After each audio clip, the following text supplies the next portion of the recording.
परमेश्वर ने कहा, वे दिन आते हैं कि मैं इस्राएल के घराने के साथ और यहूदा के घराने के साथ नई वाचा बांधूंगा। आइए हम लूका अध्याय 22 में नई वाचा के प्रकट होने के बारे में जानें। आइए हम अध्याय 22 आयत 7 पर एक नज़र डालें। तब अख़मीरी रोटी के पर्व का दिन आया, जिसमें फसह का मेमना बलि करना आवश्यक था। यीशु ने पतरस और यूहन्ना को ये कहकर भेजा, जाकर हमारे खाने के लिए फसह तैयार करो। यीशु ने अपने चेलों को एक बहुत ही महत्वपूर्ण बात कही जो कोई और नहीं जानता था। उसने उनसे कहा, देखो, नगर में प्रवेश करते ही एक मनुष्य जल का घड़ा उठाए हुए तुम्हें मिलेगा। जिस घर में वह जाए तुम उसके पीछे चले जाना और उस घर के स्वामी से कहना, गुरु तुझसे कहता है कि वह पाहुनशाला कहाँ है जिसमें मैं अपने चेलों के साथ फसह खाऊं। वो तुम्हें एक सजी सजाई बड़ी अटारी दिखा देगा, वहीं तैयारी करना। उन्होंने जाकर जैसा उसने उनसे कहा था वैसा ही पाया और फसह तैयार किया। जब घड़ी आ पहुंची तो वह प्रेरितों के साथ भोजन करने बैठा और उसने उनसे कहा, उन्होंने क्या कहा? मुझे बड़ी लालसा थी कि दुख भोगने से पहले ये फसह तुम्हारे साथ खाऊं। सृष्टिकर्ता के पास इसकी बड़ी लालसा करने का एक कारण होना चाहिए। कौन बिना किसी कारण के किसी व्यर्थ और महत्वहीन वस्तु की लालसा करेगा? क्या बड़ी लालसा शब्द नहीं दिखाता है कि वह कितने गंभीर थे?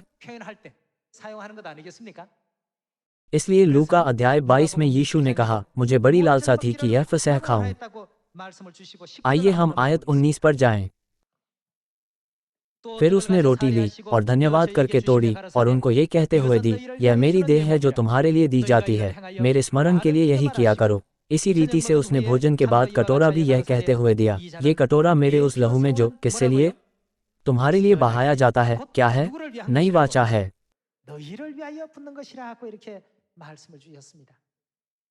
यीशु के हमें यह वचन देने से लगभग 700 साल पहले नबी यिर्मयाह ने नई वाचा के सत्य के बारे में भविष्यवाणी की थी।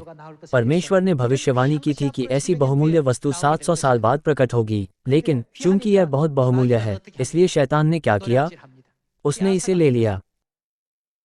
मान लीजिए कि एक चोर आपके घर में घुसता है और गोरियो सेलेडोन और एक साधारण कटोरा रखा है जिसमें आप सूप डालते हैं। चोर किसे चुराएगा? वो कटोरे की ओर देखेगा भी नहीं। जो सबसे मूल्यवान है वो उसकी चोरी करेगा। यीशु ने क्रूस पर चढ़ाए जाने से पहले हमें नई वाचा दी। सत्य की सभी व्यवस्थाएं जैसे फसह, सबत का दिन, 3 बार में 7 पर्व, वो ओढ़नी जो आपने पहनी है और बपतिस्मा सभी इसमें शामिल हैं। सब कुछ मूल्यवान है। सभी चीजें हमें आशीष देने के लिए स्थापित की गई थीं। प्रचार और प्रार्थना के बारे में भी ऐसा ही है। इस प्रकार नई वाचा में हर पहलू, चाहे वह कितना भी बड़ा या छोटा क्यों न हो, मूल्यवान माना जाता है। सत्य की प्रत्येक शिक्षा का अत्यधिक महत्व है।